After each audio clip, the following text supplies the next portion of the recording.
guidance, he's been practicing Krishna consciousness since then.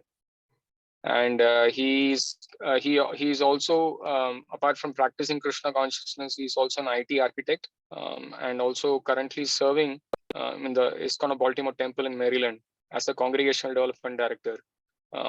So as a congregational development director, he's been guiding so many devotees to practice Krishna consciousness, whether it's a new devotee or it's an existing practicing devotee.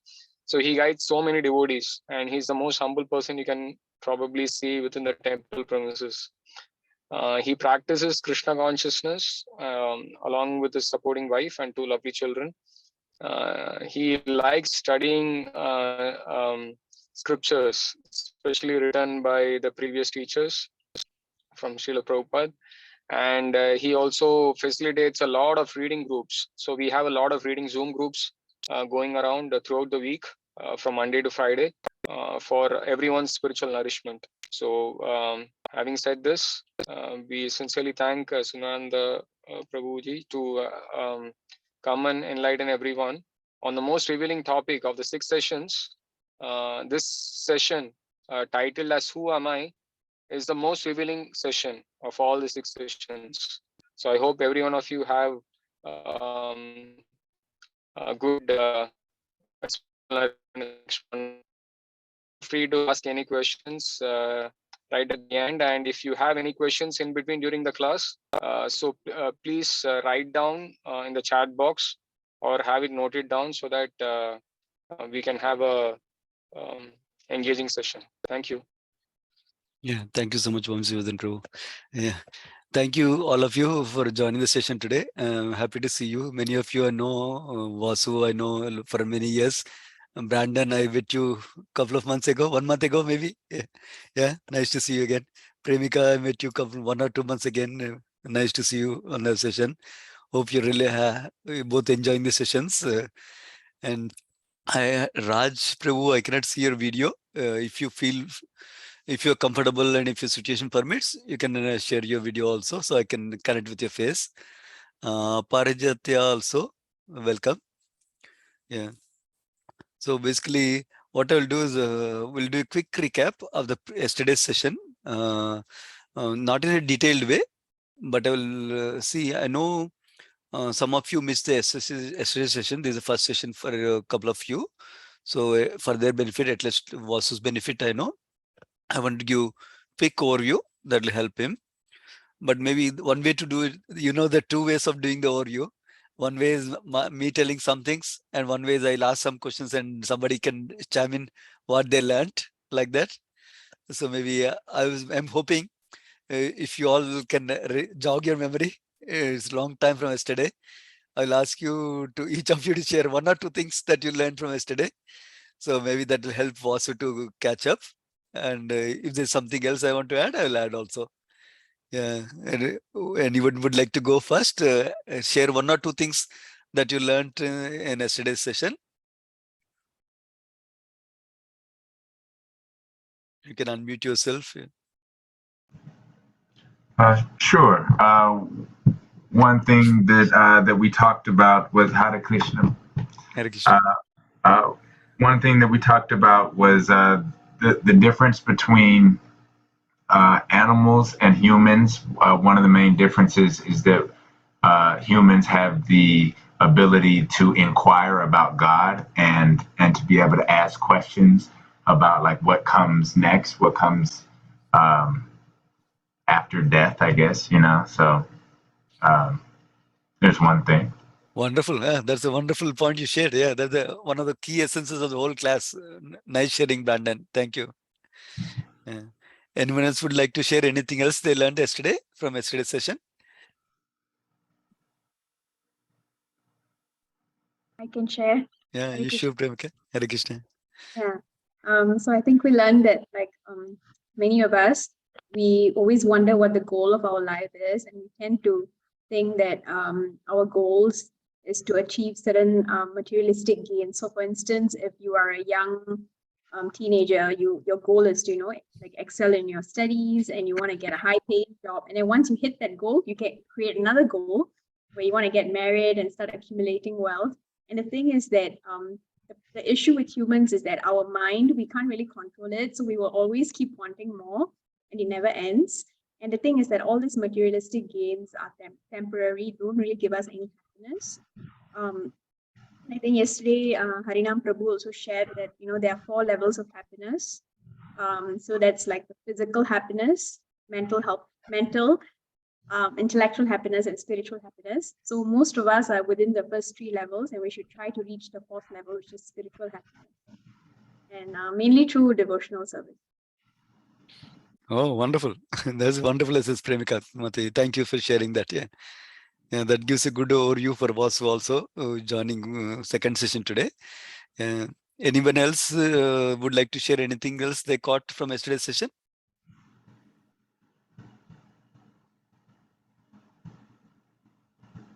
Okay, yeah. I'm probably Raj also joining for the first time today. So welcome. You might have learned some overview from Brandon and Premika today. So hope that help you both. Yeah. Okay. So we can get started then from today's session then. So it's an interesting session. Like I mentioned yesterday briefly, all these sessions build upon what you learned yesterday like that, and previous session like that. It's a wonderful progression, and it's a good way to get an overview, big picture overview of Bhagavad Gita knowledge before we dive into Bhagavad Gita fully. Because this overview, big picture will help you when you're reading Bhagavad Gita, when you're studying Bhagavad Gita, to observe more, to understand more. So that is the power of these sessions that you're going through. So I'm glad you're making time to go through this.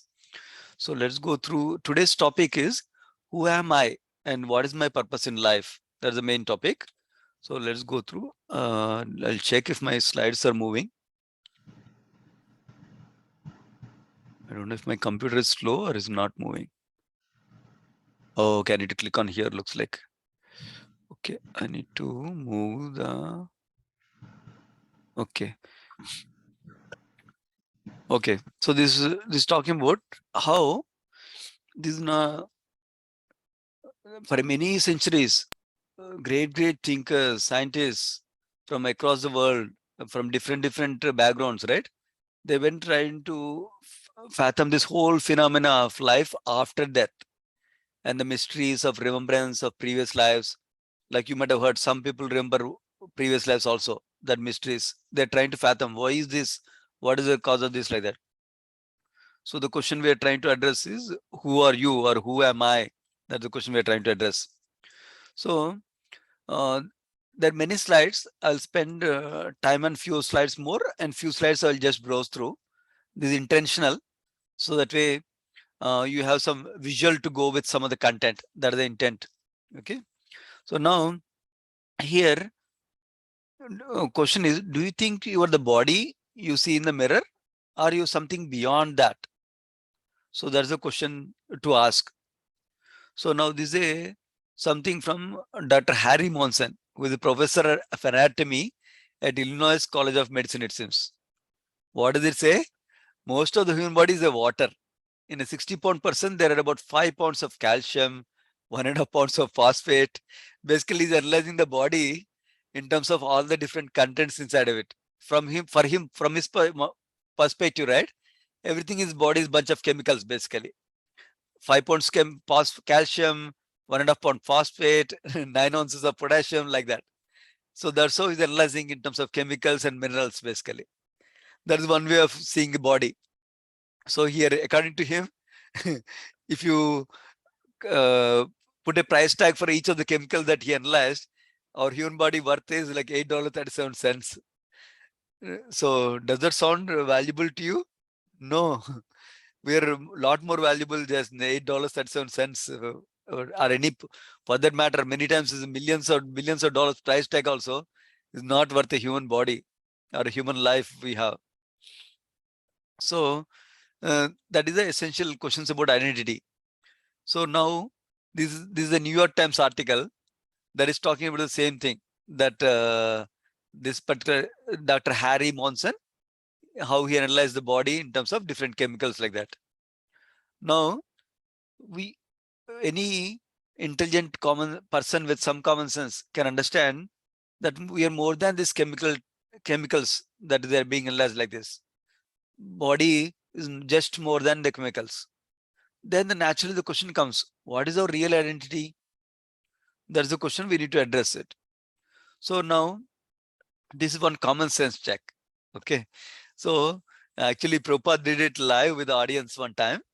When he was in a hall full of people, hall full of actually children. And he asked, who among you is one of the most intelligent? Then everybody pointed to one boy. And then he asked that boy to come onto the stage.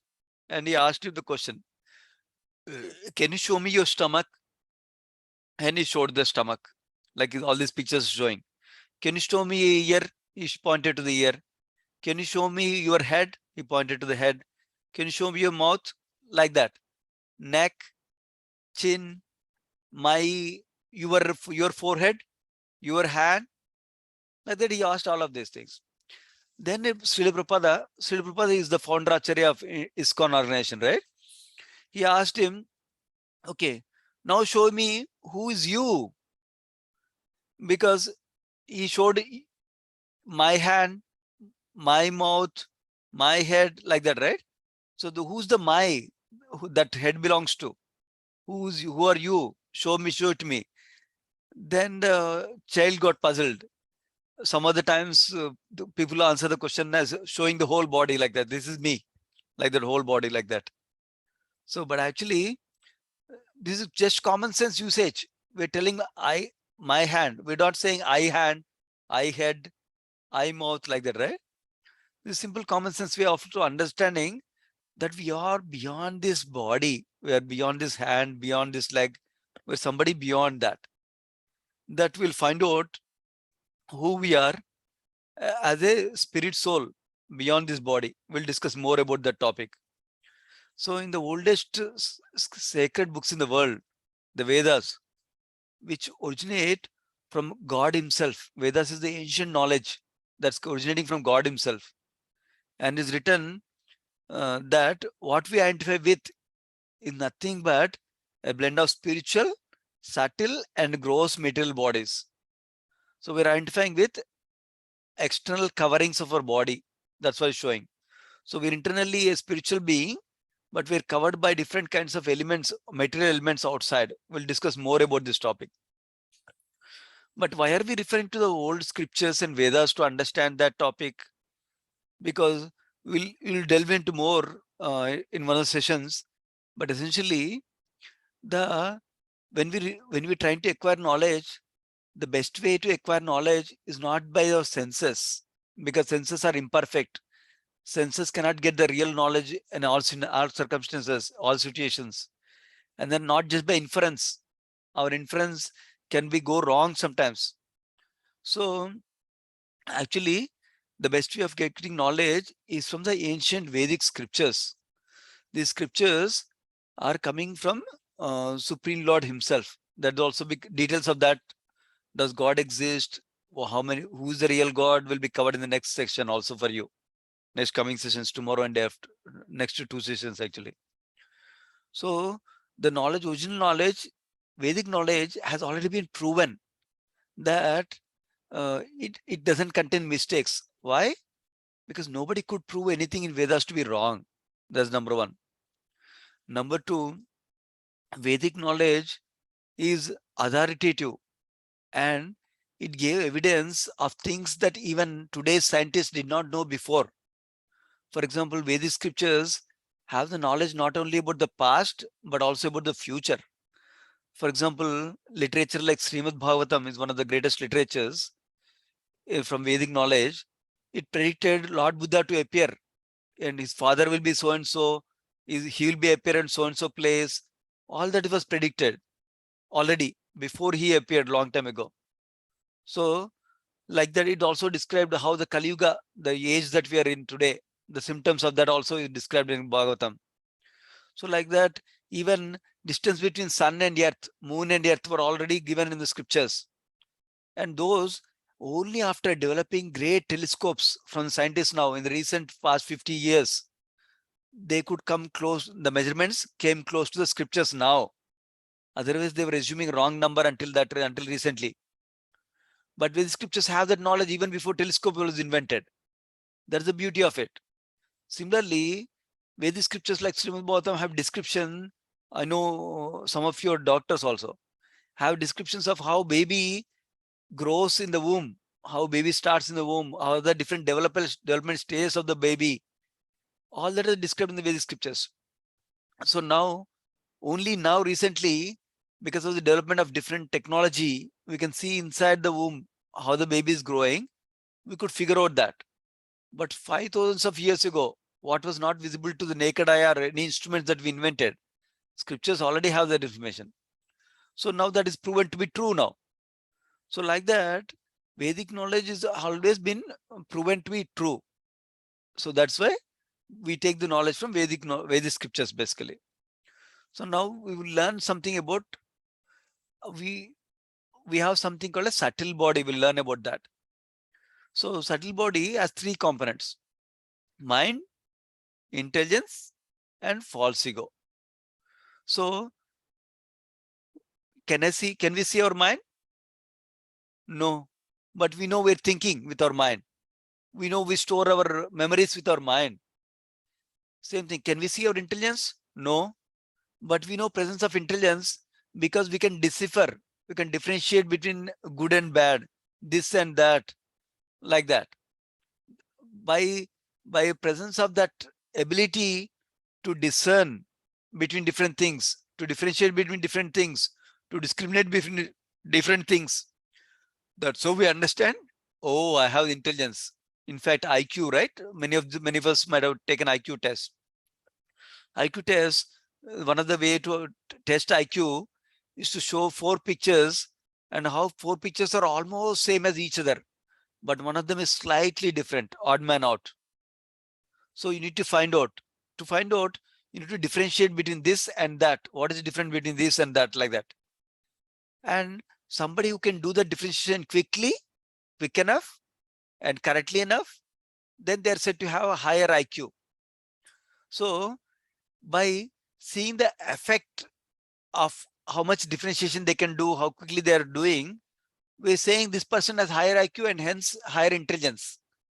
But in reality, we're not seeing where is their intelligence. I cannot pinpoint their intelligence with my finger or with camera, with video camera. I cannot see it. But by the symptom or by the consciousness, we can make out there's intelligence. Similarly, false ego. False ego, the 2 terms, ego and false ego. You'll hear more about that later on.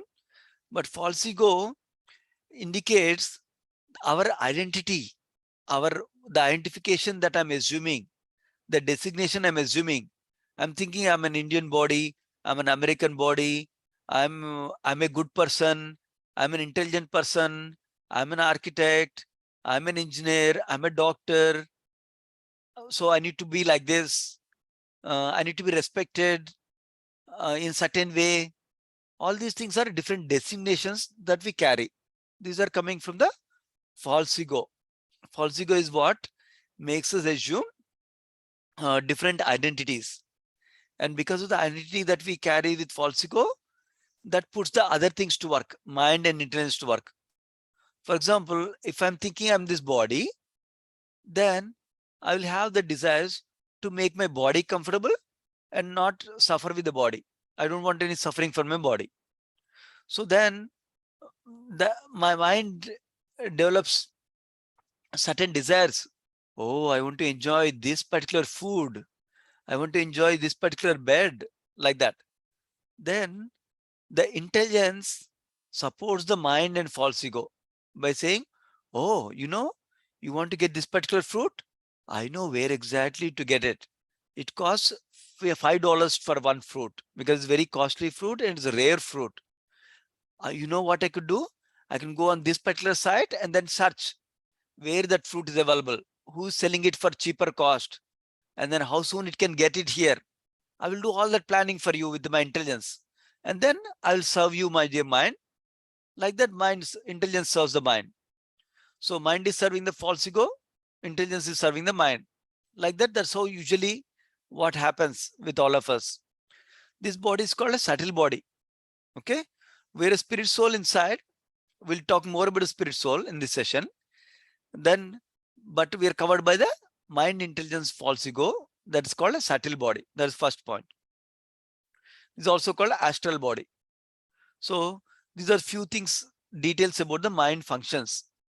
Mind functions are thinking, feeling, willing. Usually we get the thought, I want to do this. Maybe I want to eat this particular food. Then we develop some feeling.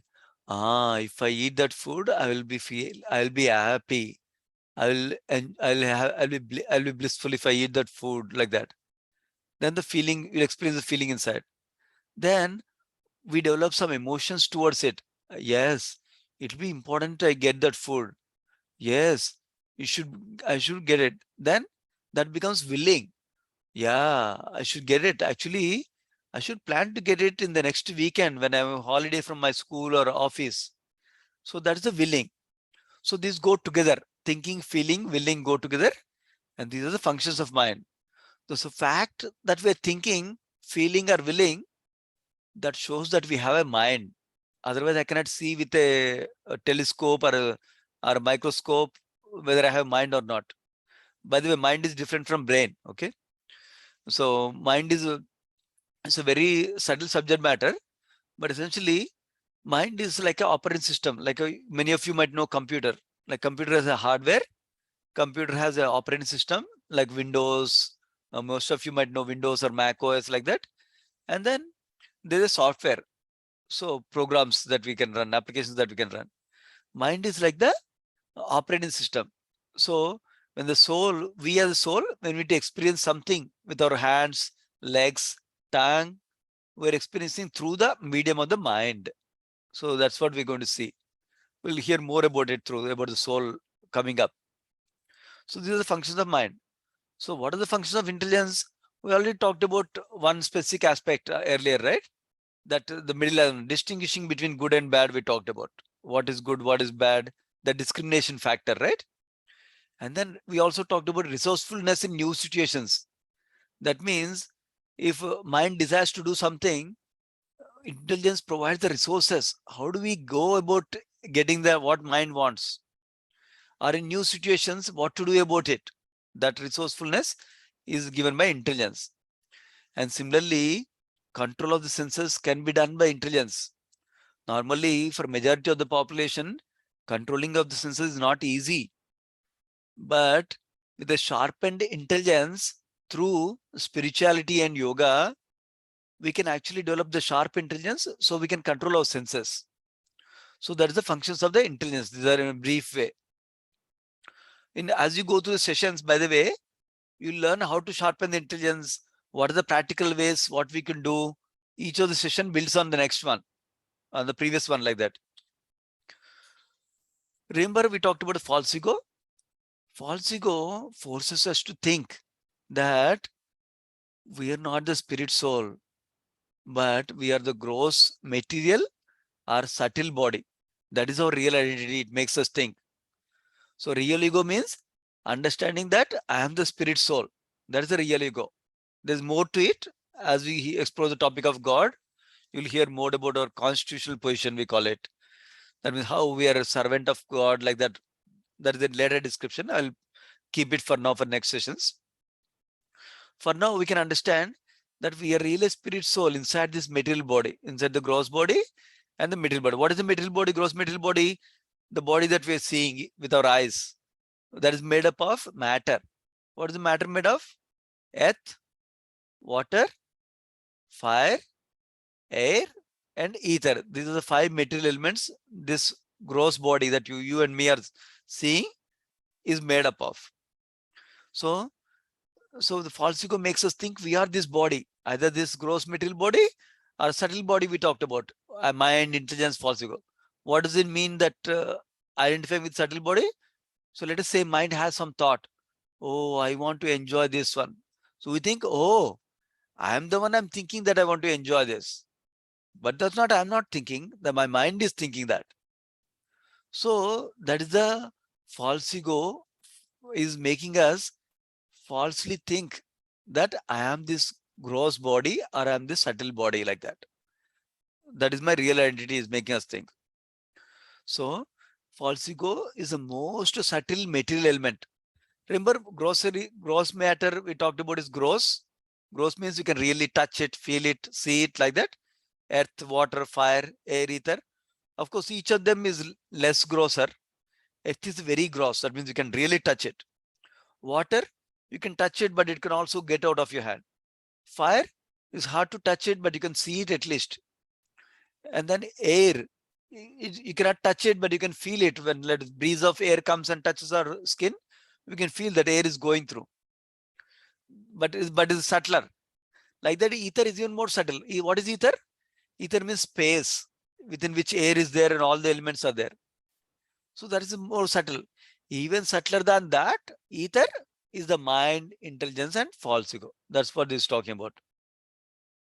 And we think we think of ourselves in terms of illusory identifications, that we are this, we are that. So in this picture, what are some of the identifications that we talked about, or designations we talked about, are being described? Some of them can be, I belong to this particular college alumni. I'm a great soccer player. I'm a great model. I'm a big, heavy boxing champion or whatever, boxing champion. And then I'm a tiger, like that. So basically these are based on body type, gender, race. It can be nationality, like Indian American we talked about. By religion, I'm a Hindu, I'm a Christian, like that. Profession, etc. So if you notice, I'm saying religion is also designation. Identifying based on religion is also designation, I'm saying. Because what we are is internal spiritual spark, spiritual being. That's beyond all these designations. We're not Hindu, we're not Christian, we're not Muslim. We're internally spiritual being. We'll discuss more about that. So all these people are, you can see in the left hand side picture, they appear to be from different professions. Architects, doctors, nurses, engineers, lawyers, probably different professions basically. Teachers maybe, construction worker maybe, like that. So they're identifying, most of us will identify with those designations like that. So now right hand side we are seeing the picture of so many faiths that people follow. I'm a Hindu, I'm a Jain, I'm a Christian, I'm a Muslim, I am this, I'm a Jew, I'm this, like that. But all these are external designations only. But we have an eternal identity, and there's an eternal dharma also, Sanatan Dharma. We'll discuss that in coming days. But all these are external designations for each one of us. So now, the subtle body, this is very interesting for me at least. Let us see if it's interesting for some of you. The subtle body sometimes gets out of the gross body. Like for example, when serious accidents happen, like car accidents, or a great traumatical event, when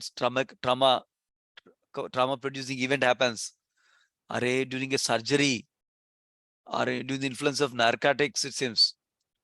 Then in some cases, it's a clinical death. What does a clinical death means? That means doctors already gave it off, saying that, oh my God, ECG is already deadline. There's no life going through.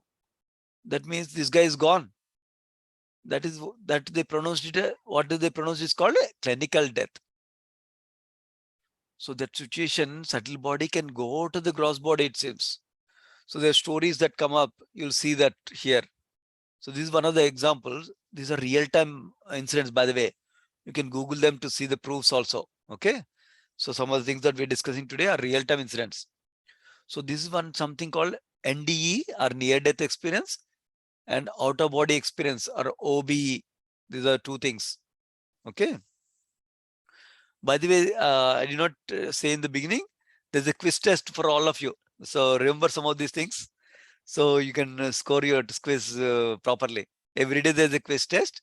And those of you who did not attend yesterday's session, we'll send you the recording, and you can also will also get the quiz from yesterday's session also. You can answer.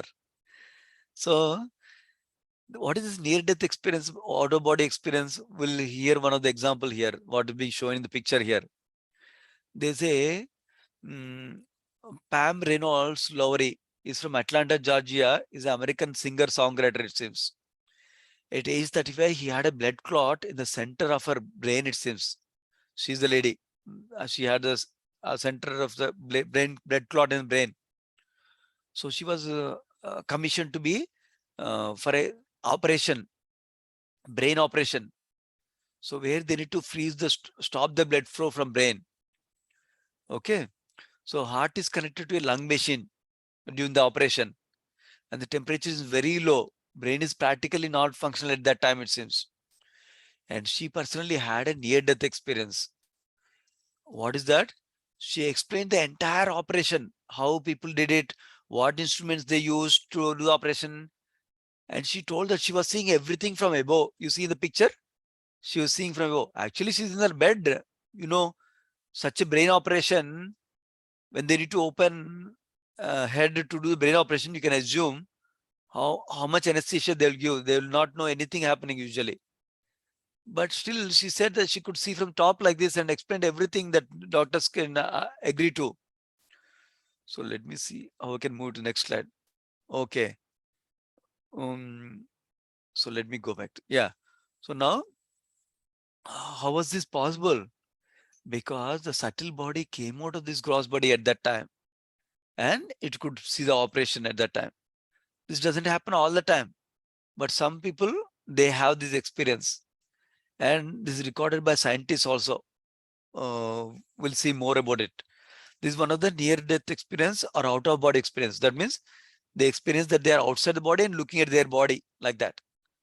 So, in fact, there's another incident that is described similarly. Somebody was doing operation, and during the operation, the subtle body went outside the operation room in the hospital and saw where a janitor kept the sweeping broom inside one particular janitor closet. She was even able to spot that one after the operation like that. So that kind of travel can also happen with subtle body. So remember we talked about false ego misidentifies with gross or subtle body. So, okay, we said we're not the subtle body because subtle body is different from us. We said just now subtle body is going out of our body. So we are not the subtle body. So then, is there any point even identifying with gross middle body? Gross middle body is subjected to various diseases, old age, and death also. So here, this lady is subject to old age. And as old age comes, we get diseases and we're getting closer to death, we know. And our body, gross body, is made of fragile and perishable materials. As we grow old, we can really make out that. They're getting worn out, some of them. And body is subject to endless diseases. Some diseases come at young ages, some diseases come at old age. But all of them, all of us, are subject to some diseases, small or big, depending upon the time frame only. Maybe some of those can be very healthy for 50 years, but we might get diseases after that. So, according to Bhagavad Gita, we go through 6 changes in our body. What are those? Birth. We take birth, we grow for some time, we do maintain for some time, we stay for some time.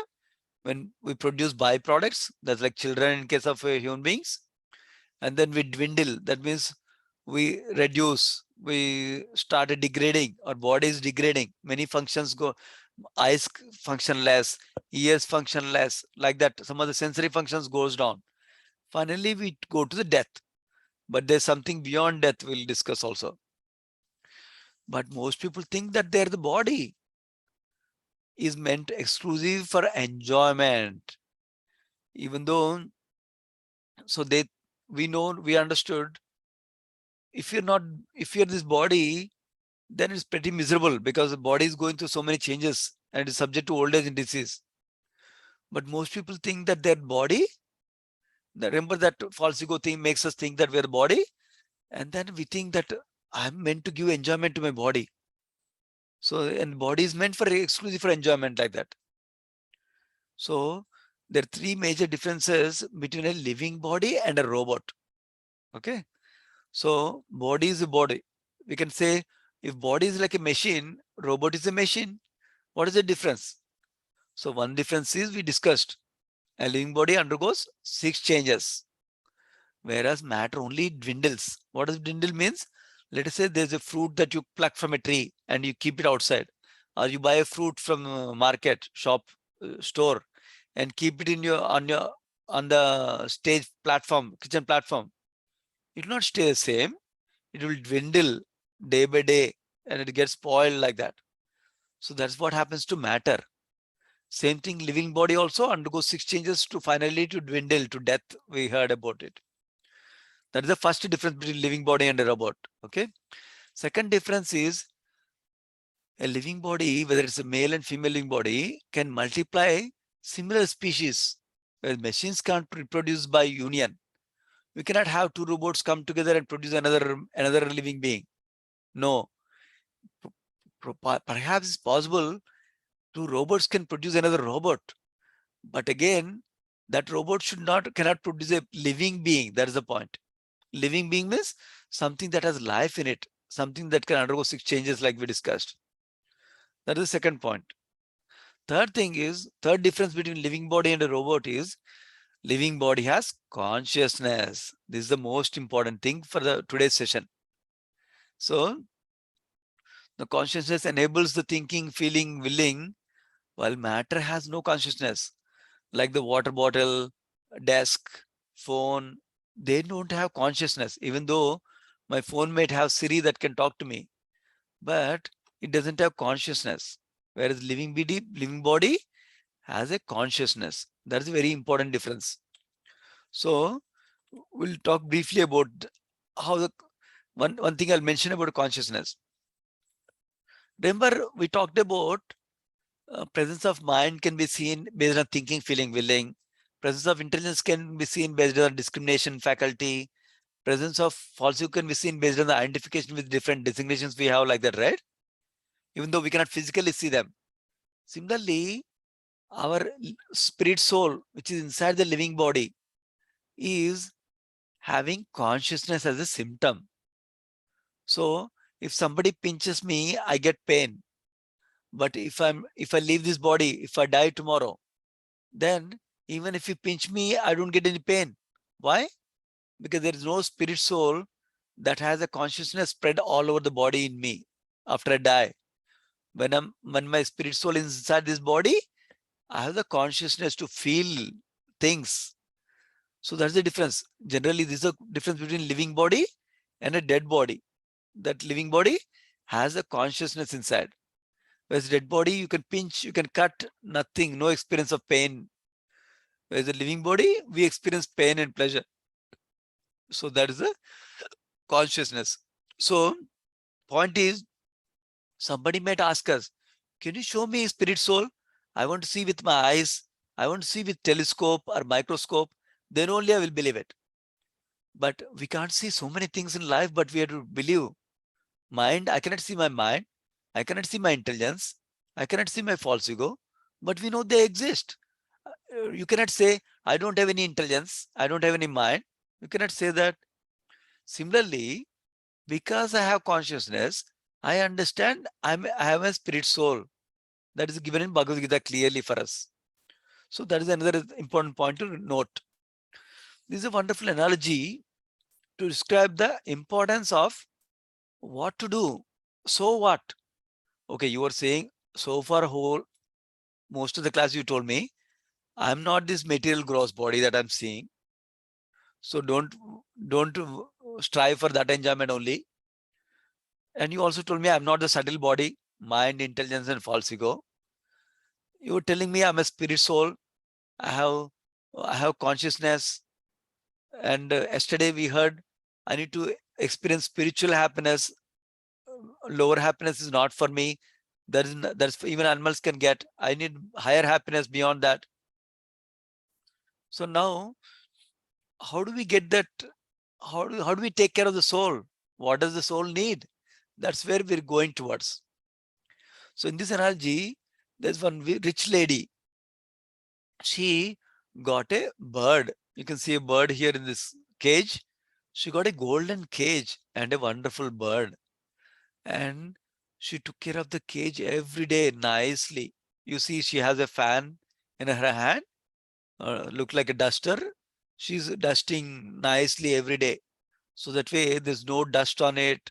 Every day it looks nice and clean like that. So she's polishing the bird cage. But what is the mistake she did? She did not feed the bird. She thought, I'm taking care of the cage so nicely, bird will be super happy. But she's only taking care of the cage, not the bird. One second.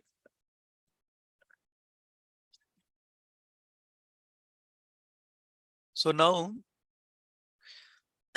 this analogy or allegory is similar to we as a spirit soul inside, that's similar to the bird here. And the cage is similar to the external body or gross body that we have here. Most of us spend a lot of time taking care of the body. Make sure body is comfortable. Body is not suffering like that. But we don't take care of the needs of the soul. So that's where next few sessions will give more detail about what is the need of the soul. How do we feed the soul like that? So now in this example, you can see the bird eventually died after a few days because of not having any food being fed. Whereas the cage was beautiful because it's being polished nicely, cage was intact. Similarly, our soul need to be fed, not only the body. So we'll get to that, the food for the soul toward the end of the session. A little bit I will give you hint, and the next coming sessions will give more detail also on that topic. So now, out of all the Vedic scriptures, one of the great scriptures is called Padma Purana. It informs that there are 8,400,000 species of life. Even scientists and science cannot count number of species that are there. They don't know all the species that are described in scriptures. So in the Padma Purana is described there are species of different kinds. Some are like this, insects, small insects, big insects, birds, different kinds of birds, human beings, animals, different kinds of animal beings, plants and trees, aquatics, like that. So many different varieties of species are there on the 8,400,000 species of life. Out of them, 400,000 species are specific to human beings, because each of us has different levels of consciousness. Depending upon the level of consciousness, we are in one of the 400,000 species of life, human beings' life. So we'll come to the more details about what happens to the soul at the end of the body, and why we get certain kind of birth. All that will be discussed in the coming sessions about why bad things happen to good people. Loss of karma session is coming up. We'll discuss that also in a couple of days here. In the fourth session, I think, if I remember correctly. So we discussed we are not this gross material body that we're seeing. We discussed we are not the subtle body inside, mind, intelligence, false ego. Then who are we in the first place? So here, this is a brain activity experiment, it's called. So this scientist, Dr. Penfield, it seems, he set up a high-tech system, technology, and a subject was told to do raising hand. He told some subject to raise hand like that. When he raised his hand, he measured the brain waves basically. So he saw that this particular part of the brain was active. And when he brought the hand down, another part of the brain is active like that. So then Dr. Penfield artificially activated one part of the brain, and then hand rose like that. And the other part of the brain, hand brought down like that. So now in this experiment, the scientist is the one who is activating the brain. Then the hand is moving left and right. But in our case, there's nobody external to us that is activating our brain. So then we move the hand up, like down like that. So that is all happening by the internal driver, which is the spirit soul. So that spirit soul is described actually in the Bhagavad Gita as eternal, as ever existing. So is always living. So even after this body dies, the spirit soul is existing. We don't die. That is why none of us want to die. We always want to live. So spirit soul, as a spirit soul, we are always living. This verse in Bhagavad Gita, let me read it so we'll see. Is from second canto, second chapter, 13th verse. Is saying, as the embodied soul continually passes in this body from boyhood to youth to old age, the soul similarly passes into another body at death. The self-realized soul is not bewildered by such a change. So actually, in this life, we, okay, let me see. Yeah, we have some more. Okay, let me show them. In this life, I remember my 5th grade, what used to happen in 5th grade. I don't remember everyday detail, but some details I remember. I remember what I used to do in 10th grade, what I used to do in my colleges, like that, right? But I'm the same person, but I've changed. My body externally appeared changed totally. Even including medical science is described, every cell in my body completely is changed to a new cell in 7 years, it seems. In 7 years, all the cells in the body are new, brand new. So rejuvenated, refilled. So that means recycling like that. So that means I'm a total new person. No, I'm actually the same person inside. That person is the what we call a spirit soul. And similarly, at the end of this life, when we die, we go to another body. So in the next coming sessions, we'll find out how do we get the best body? How can we ensure the best body in the next life? What is the best way? Do you want to get a best body in this place, or a higher heavenly place, or even spiritual world? You will discuss in the next few sessions. You'll like them. But the foundation for that is I'm a spirit soul. I'm going beyond this body. That is the important point to remember for today. So now, in the Bhagavad Gita, 2nd chapter, 20th verse is described that soul is eternal, neither birth nor death. So he never ceases to be, is unborn, is undying, is not slain when the body is slain, like I described, right? And where is the spirit soul located? Spirit soul located in the heart, and it's of an atomic size, it seems. In the heart region, it's located. And it's a very atomic size. You cannot even measure with the microscopes, because spirit soul is spiritual in nature, not a material nature. Remember, material nature goes through 6 changes and it dwindles, we heard. But spirit soul doesn't dwindle like that. It's always ever fresh. We are always there. Eternally, we are there enjoying. We are seeking happiness actually. Spirit soul has actually 3 characteristics.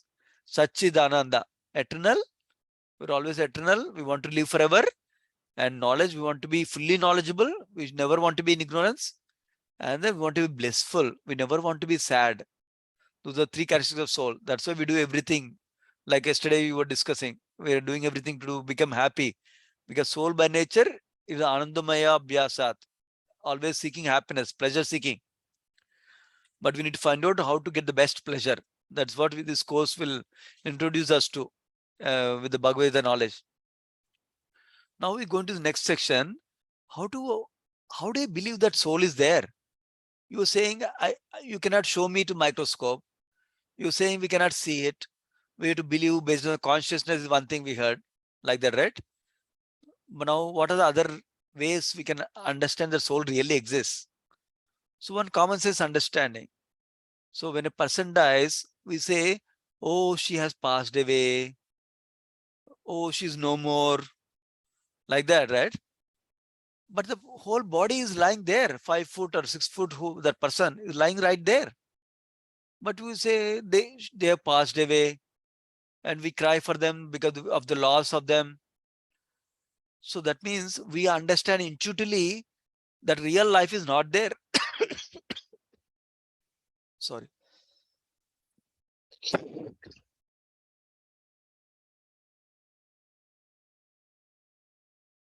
We understand intuitively that real life is not there in the body right now.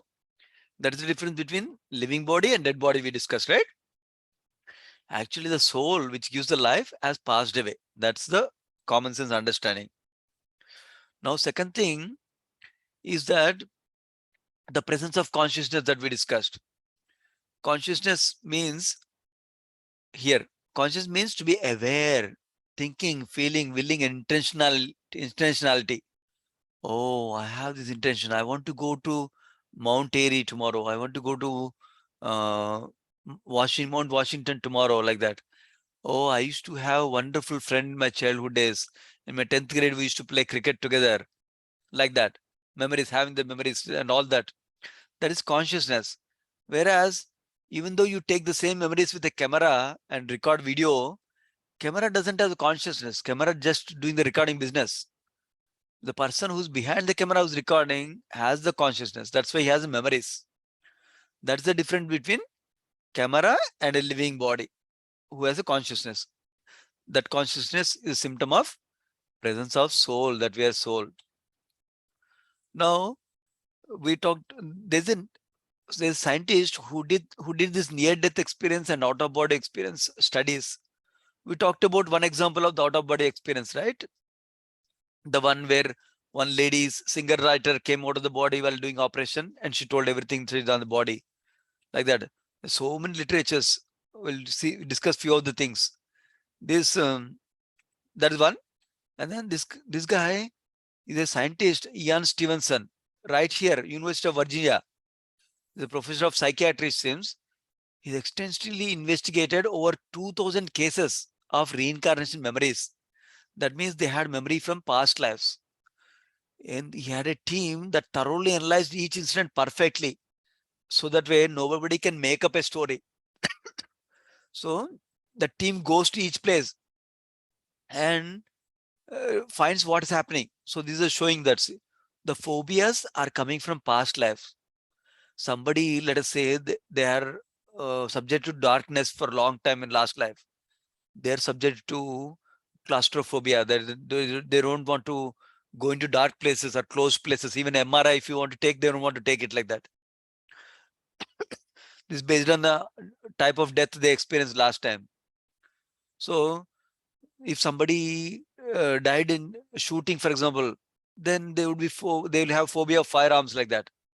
So even in that, two twins might have a different temperament.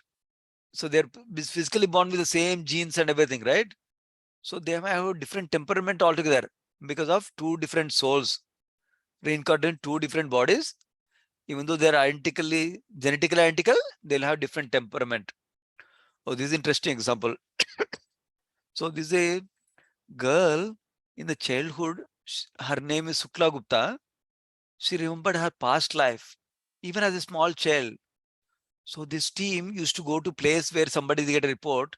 They try to prove, has this child really, somebody told her anything, like that. So see, the story is coming up. She was 5 years only, little more than 5 years old, it seems. Their family went to Batpura. When they came, Sukla showed them the way. And in the villages, you know how they're not with proper roads. She took them through various turns and she brought them straight to the house of Amritlal Chakravarti. She said, he's my father-in-law in her past life. Remember, she's 5 years old. Okay. And then she recognized everybody from her past life. Who's the mother-in-law? Who's the brother-in-law? Who's her husband? Who's her daughter? And like that, she identified everybody. Not only the real names, even nicknames also.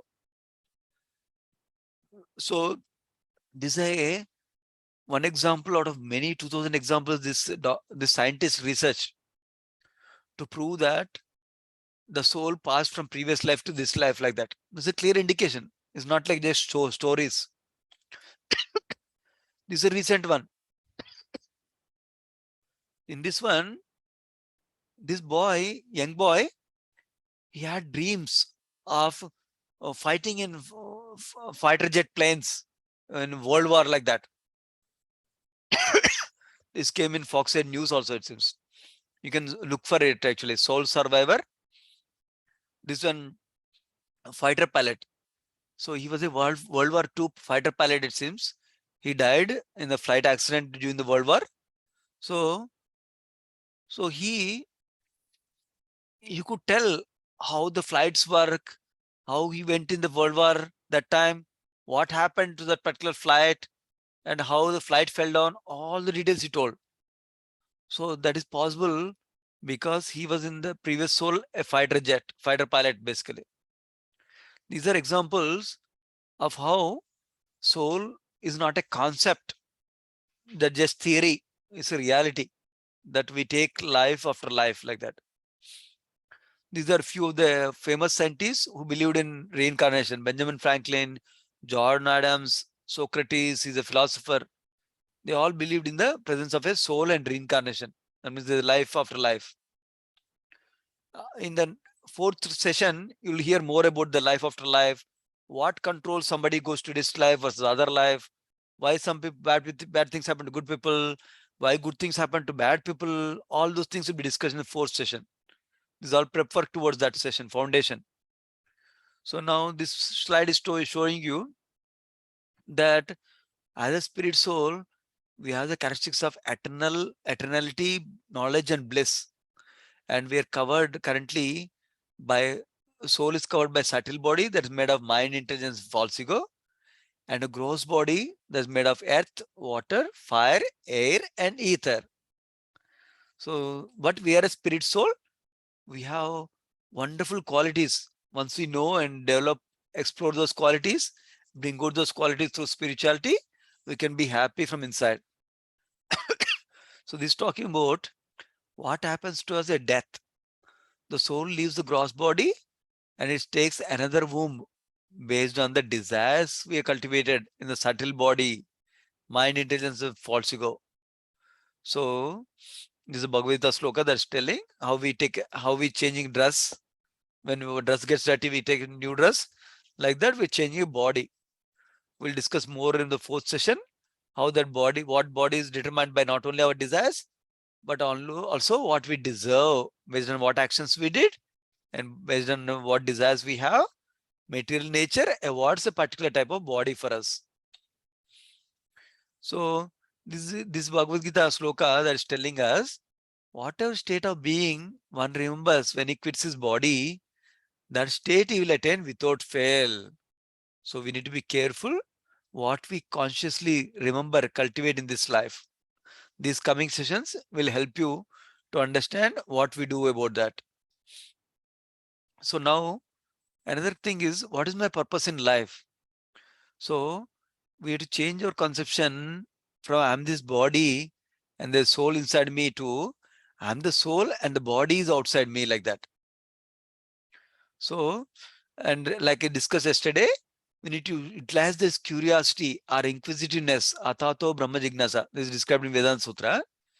So we utilize this inquisitive power to ask the right kind of questions to get ahead in spirituality. So some of the questions are, why am I suffering here? What is the, how can I not be suffering?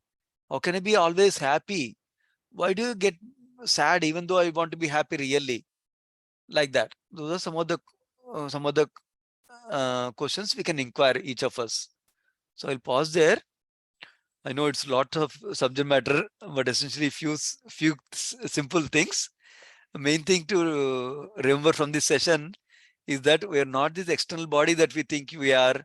We are not the subtle body that we think we may be, but we're actually a spirit soul inside this body, and we actually have glorious qualities of being eternal, full of knowledge, full of bliss. We can experience that. We can tap into that bliss through the proper spiritual practices. So we'll get to those later on coming up. So the essence of this session was to understand that we're spirit soul is not just theory, it's a reality. It can be proven by scientific evidence and by common sense also. I want to pause there to give you time to reflect, and anything that you learned today you can share, or if you have some clarification that you want to ask, you can ask also. If something is covered in the next sessions. I will obviously tell you that I'll cover in brief way, and then I'll point you that it will be covered in the next coming session like that. Otherwise, I'll clarify whatever doubt you might have. Because when you ask questions, then I may be thinking in one paradigm, but you all may be in different paradigms. So when you ask questions in different angle, then it will help all of us also to understand the subject matter better. So I'll pause there for each of you. Any of you have any questions or comments, please feel free to share.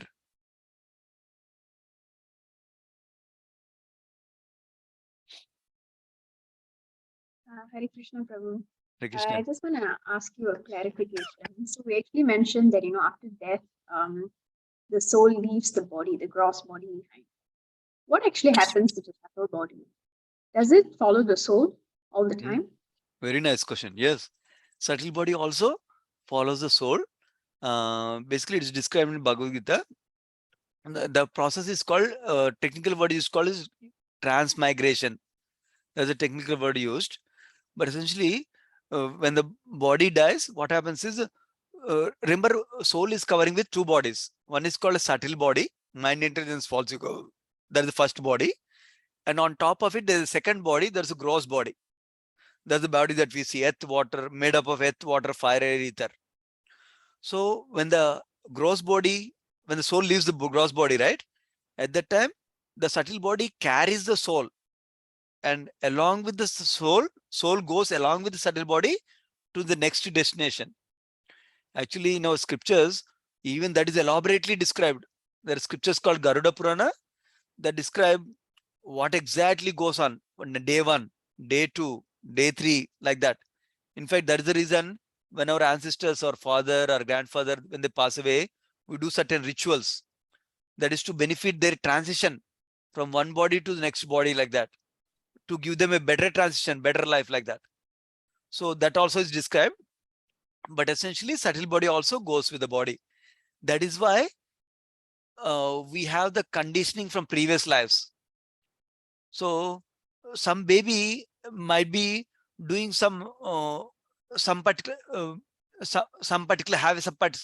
taste of sweet foods only. Some baby doesn't like sweet foods, only they like hot foods. So how is it coming from? Based on the acquired taste from the past lives, the conditioning. This is one example I'm giving. Like that, we all have a repository of memories and desires. However, the mind is the repository of those memories. However, there are different layers of the storage. Like in IT, we have a storage that we can retrieve quickly, and storage that is like a archival storage that is there for long-term memory, like that. It's hard to get from long-term memory like that. So some of these memories become samskara. Samskara means like a impression that we cannot pinpoint. Okay, I talked to this person harshly that time, you cannot pinpoint. But that samskara formed to me. Okay, that whatever bodily emotion came to me. So I will act in that way with that particular conditioning now in this life. Because of those things being carried by the subtle body now. So that is why the understanding helps. When we have this understanding, we don't beat ourselves up also. Let's say I have the tendency to become angry always. Then I don't beat up myself. That why am I not able to fix right away? But spirituality helps us to go beyond that for us. So yeah, but nice question. Subtle body goes along with the body, along with the soul, to the next body. And next body can be material body or a spiritual body in spiritual world also. That we'll discuss in the coming sessions, how to go to spiritual world also. So just a follow-up question. So if a soul were to get liberated, so to be, like free from the cycle of birth and death, does it mean that the subtle body sort of leaves the soul? Because if the subtle body stays with the soul, then I believe that the soul will continue to keep taking births to live the desires of the soul. That's a nice question. That's a nice question. This is an advanced topic discussed in Srimad Bhagavatam literature. How we know Bhagavad Gita we're talking? Next literature is Srimad Bhagavatam. In that is discussed how Kapila is one of the incarnations of Supreme Lord. He came, he tells his mother Devahuti. In that knowledge, he discusses the topic. Basically, remember soul as a subtle body we talked about, right? the subtle body can be material or subtle body can be spiritual. So when the soul needs to go back to spiritual world finally at liberation, what happens is the subtle body becomes completely spiritual. That is one understanding given. Another way of explaining the same thing with different words is that material body is dissolved or burnt away like that. That is gone like that. But in a sense, material subtle body is gone basically. But soul will have spiritual senses still. So that is the understanding. So as long as the material subtle body is material, we stay here. Subtle body is spiritual, we can go back to spiritual world with liberation. And the process of doing that is through practice of yoga. That is the next upcoming sessions are coming up with that details. But nice questions, yeah, thoughtful. Okay. Nice to see you also, Rajesh, after a long time. Yeah. Yeah. Nice to see you. Yes, yeah. So I have one question. In the current life, right, the desires and what we are going through are basically from the previous births, like the impressions we are carrying. Okay, I mean, so my question is, I mean, like, if those desires are not fulfilled, right, so those will stay with us. So I think from the progression perspective, right, I mean, we need to basically ensure that we get on the spiritual path, not thinking about the materialistic things. But I mean, like, we're not fulfilling the desires. That means, like, I'm going to continue these lives one after another indefinitely. So, I mean, my question is kind of like, how can we ensure that the desires are kind of like, we basically translate them to the next level, right? I mean, wonderful.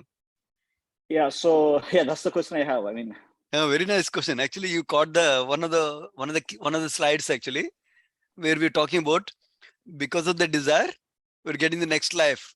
I was talking Right. about in one of the slides. Oh, very good. You paid attention to that slide actually. Yeah. So, so now, based on the past desires and based on the past activities, these are two things we need to remember. Bhagavad Gita says, based on these two things, we get the next life. Okay. We'll expand on it as we go to karma. So, fourth session, like next Saturday, we'll expand on it. Based on these two factors, we'll get the next body. Now, the desires itself, right? So desires are like you described. Currently, I have lots of material desires. That means I want to enjoy this way, that way, like that, right? So we need to make them purified, sophisticated, or somehow elevated to get to the higher destination. That is the question. So this is where so many religions get formed also. For example, Buddhist religion, they think they get the point. Desire is a problem. That's why we're getting next life. So they say, let us kill all the desires one by one. Done. Then we go back to spiritual world. Or they don't have the conception of spiritual world. They call it nirvana. That means null, like that. That's a understanding in the right direction, but not complete yet. So in the right direction, same trajectory. So, but in our Bhagavad Gita and Srimad Bhagavatam, our Vedic knowledge gives us the understanding that as a spirit soul, I can never be without any desires, because spirit soul itself has desires. Not only the subtle body stores the desires, spirit soul. Remember, I told one of the main characteristics of spirit soul is Anandamayo Bhyasa. That means I want to enjoy, blissful. That's a desire. Spirit soul wants to serve. That's a desire. So the incorrect understanding is I will make it zero. The right understanding, like you're thinking, is that I want to convert these material desires to spiritual desires. That's where the path of spirituality helps us to convert from unhealthy desire to healthy desires. Like how somebody, let us say I'm addicted to alcohol, I convert my addiction from unhealthy desire of alcohol to imitation alcohol, something else that will help me to drink. That way, I'm changing from unhealthy to healthy desire. In this case, unhealthy is material desires, healthy is spiritual desires. And how do we get to spiritual desires? Is the path of the bhakti yoga, where we'll talk about next coming sessions. Like one is that we're doing two primary things.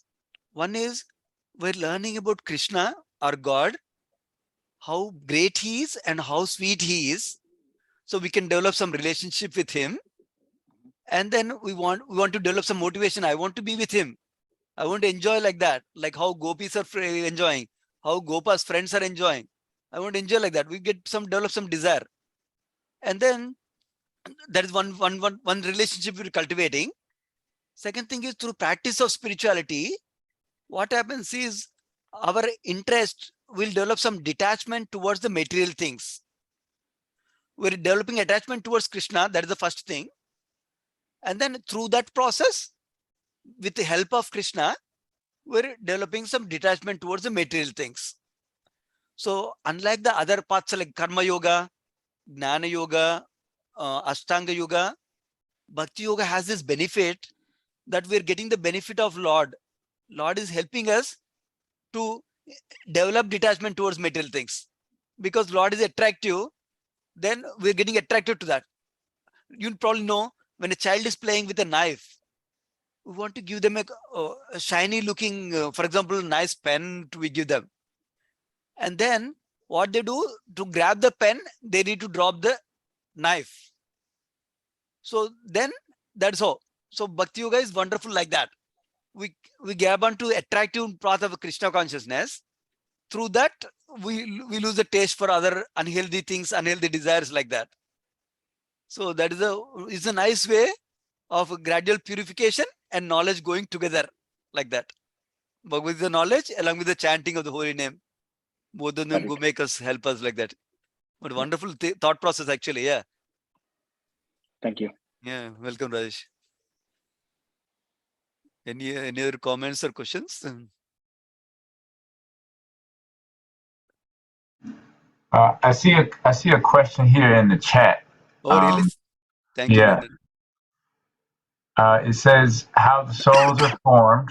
It's a question, and it says if it transfers one body to other, how the population of the world is increasing. Can I actually jump at that and ask you a question on the top of that? Sure. Perfect. And the person who is asking question, if you can write your name also in the chat, it will help me to connect. Yeah. If you don't mind, you can write your name also so I can connect with the person also. Yeah. Thank you so much. Yeah. We'll come back. Karthik. Okay. Thank you, Karthik. Yeah. Go ahead, Brandon, and we'll connect both the questions. Yeah.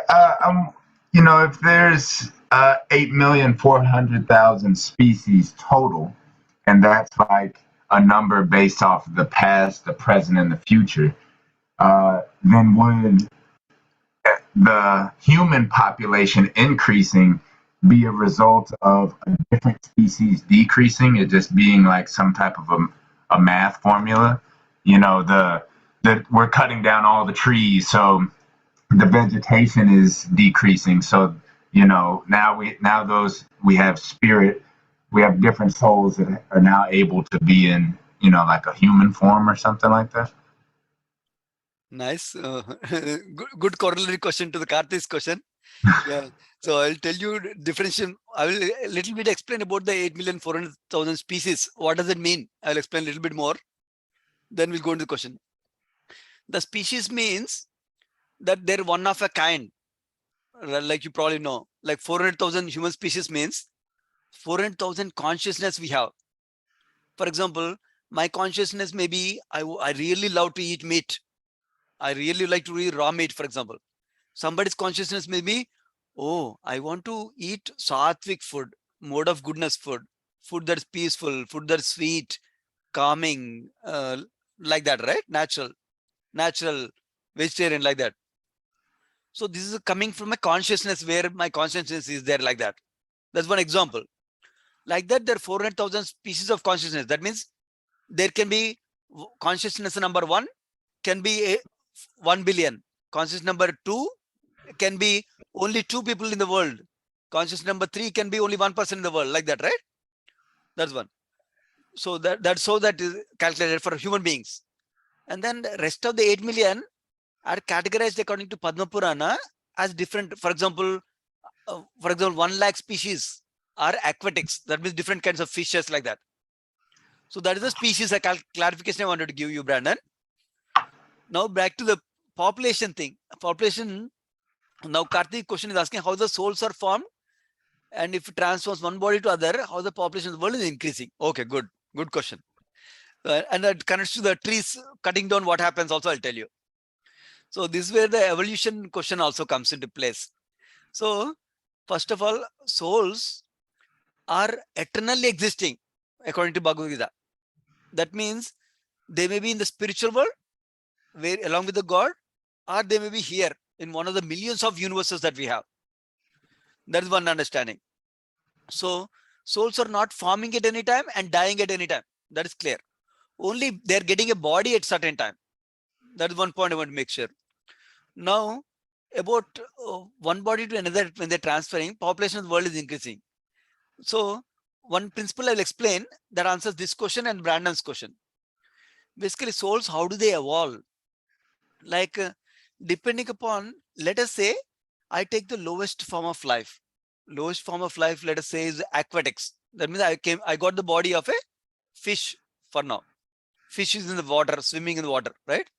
It lives in the water. Now, remember Darwin's theory talks about we came from monkeys to human beings like that. He got something right, but not exactly right, in the sense that soul changes from one body to another. That portion he doesn't know about soul.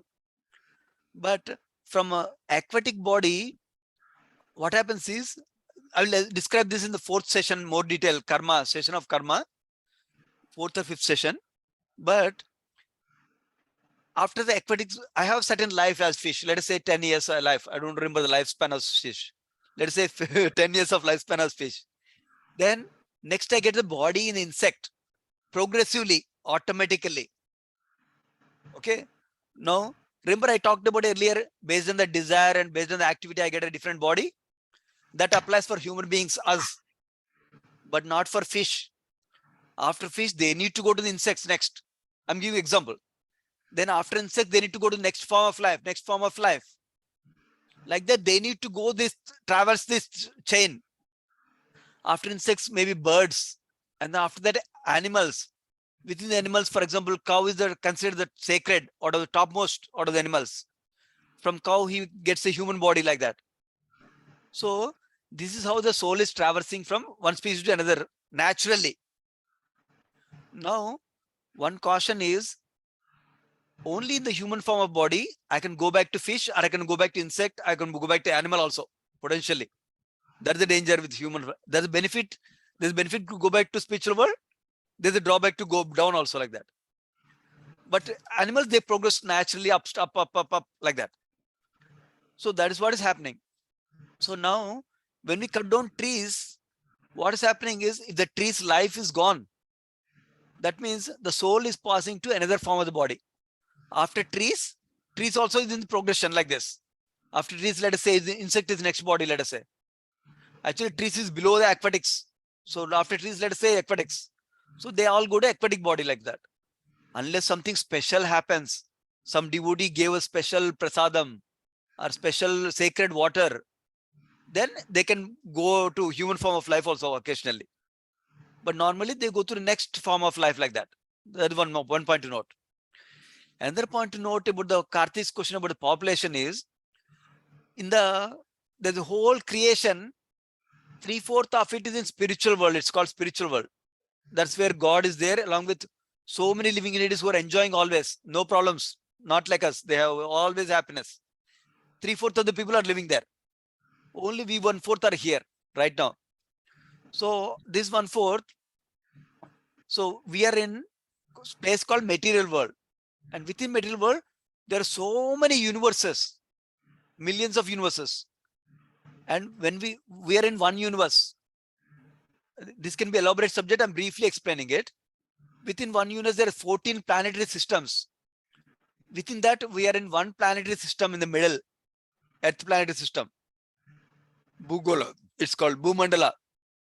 Within that, we are in one particular small area called Earth now. So like that, now, when we're talking about how the population increasing happening like that, right?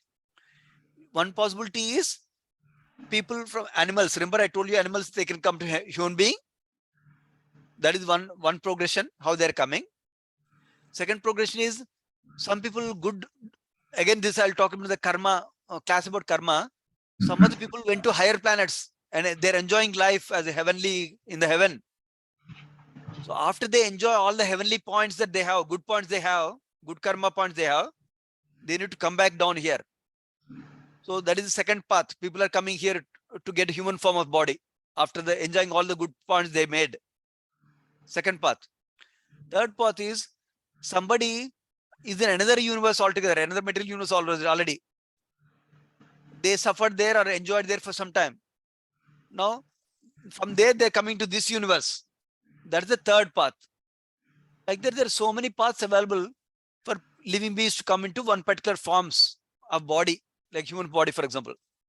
That's how world population can increase. That's why actually there are spiritual solutions for all material problems, including population. We can talk in the coming sessions. Basically, spirituality helps in controlling population also in a positive way also, not just controlling. Yeah. I hope, Karthik, that answered your question. How the bodies go, how the soul population increasing, how is happening in connection with the soul's transmigration also. Brandon, you that makes sense to you, or you have some clarification also? Yeah. No, that's perfect. Okay, sure. Thank you. Any other comments or questions?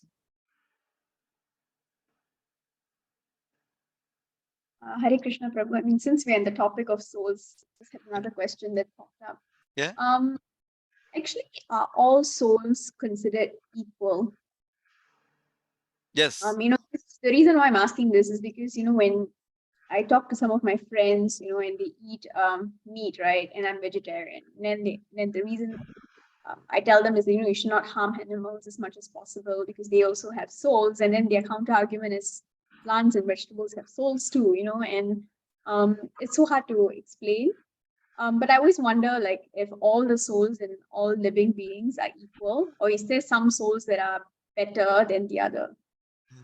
Oh, interesting question. Actually, when iskcon founder Acharya Srila Prabhupada was on the planet, he had a conversation with a church pastor, some top guy in the church, and they have the Bible. It seems it says, "Don't eat meat." It seems, meaning don't kill, or like that, right? So one of the 10 commandments, it seems. Srila Prabhupada used to talk to the church top person like that. And why are you killing animals? Why are you eating meat like that? And then the church pastor, interestingly, he gave the answer saying that animals don't have soul. That was the answer. Wrong conception, but for that particular person. So some people have that wrong conception like that. That is one point to note. But then we, from Bhagavad Gita philosophy, one of the values of Bhagavad Gita is told by Krishna is Samadarshina. Samadarshina means equal vision. That means to see everyone equally, not only human beings, not only somebody who's cheating us, not only somebody who's being friendly with us, but also animals, birds, insects like that. That doesn't mean, okay, snake is also, I see equally, I'll hug the snake or hug the tiger. It doesn't mean that. What it means is each of us has an equal potential as a spirit soul. And each of us has the same quality of 3 qualities I talked about, right? Eternal, knowledge, and bliss. Each of them has equal potential like that. In that sense, we're equal. That is one point to note. However, in connection with the way plants also have soul point, I'll explain one more thing. That consciousness is less evolved, more evolved can be there. Like, remember we talked about 400,000 species? The plants have the lowest consciousness. Next is aquatics. Insects have higher consciousness. Birds have higher consciousness. Animals have even higher consciousness. Human beings have even higher consciousness. And within human beings, there are consciousness gradations I talked about. So that is one thing to remember, one point to remember in connection to that topic. Now, other topic can come is, you're saying plant has a soul, animal has a soul. Then you devotees are eating plants by killing them. But you saying don't kill animals, they have soul. That's the question that can come up. So the reason for that is that we need to eat something to survive. Number one. Number two, Krishna says in the Bhagavad Gita, what to offer him. He says, Patram, Pushpam, Phalam, Toyam, like leaves, flower, fruit, or water, like that, as an examples. So our acharyas describe that includes grains, vegetables, milk products, fruits, like that. So, and Krishna also describes, whatever you eat, you offer to me first in gratitude, and then you accept it. So what we as devotees do is, because we cannot live on just fruits only, we need to eat leaves also.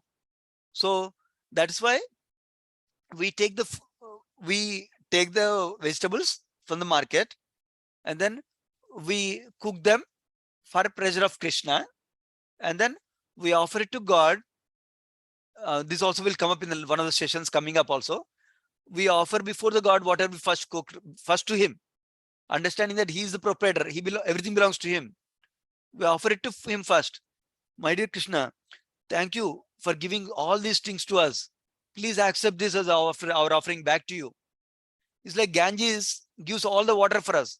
We take the Ganges water and offer it back to Ganges. Like that, whatever Krishna is giving us, God is giving us, we cook it and offer it to him with love. And then we accept it as his remnants after that. Then, by doing this, we're doing two things. We're not killing the highest consciousness animals for our survival, but we're picking something with the lowest consciousness, which is plants, number one. Number two, we're offering food to Krishna. He purifies that food. So, and just because the plant is offered, the food is offered, by the way, this is another important point. The fruit that we are offering to Krishna, God, flower we are offering to Krishna, or the leafy vegetables we are offering to Krishna, the plant that which it came from, it's getting benefited. It gets the elevation in the path of progression I talked about. So we're benefiting that plant also, number one.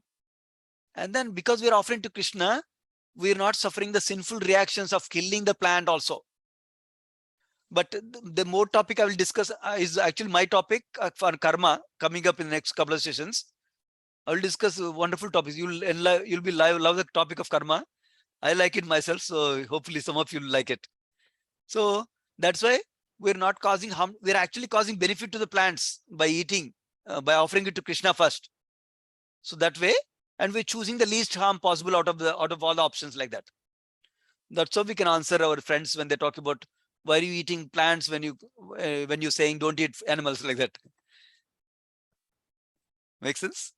Yeah.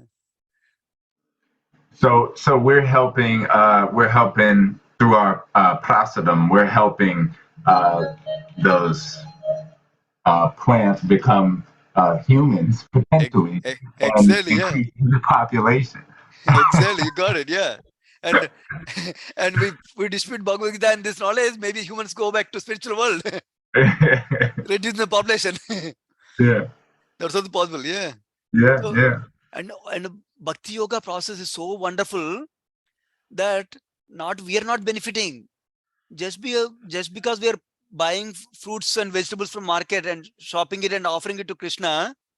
The person who grew the vegetables somewhere in India or somewhere in some other place, some other country, the person who put water, the person who tilled the land, the animal who tilled the land, bull who tilled the land, everybody gets benefited. Person who transported, person who's selling in the store, person who's giving you to us a door delivery, everybody gets delivered through process.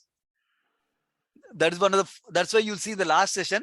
This is one of the main activities we should do, because it's benefiting us and so many people in the world just by doing this one activity of offering food to Lord.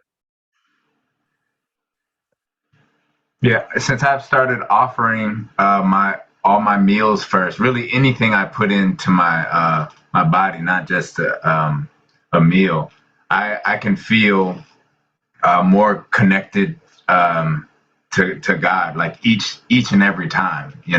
Wow, it's pretty cool. Yeah, thank you for sharing your experience. Yeah, so this is the other part of Bhakti Yoga. It's not theoretical in the mind. Okay, oh, you think that you're happy. Oh, you think you're happy. Oh, you should feel I'm happy. I'm happy. I'm happy. No, It's like how when you eat food, you can really feel I'm nourished, I get Mhm. strength, I'm feeling happy. Like that, Bhakti Yoga process is experiential. You practice it for some time and you'll experience yourself like that. Like Brandon is sharing. Wonderful. Yeah. Thank you, Brandon. Any other comments or questions?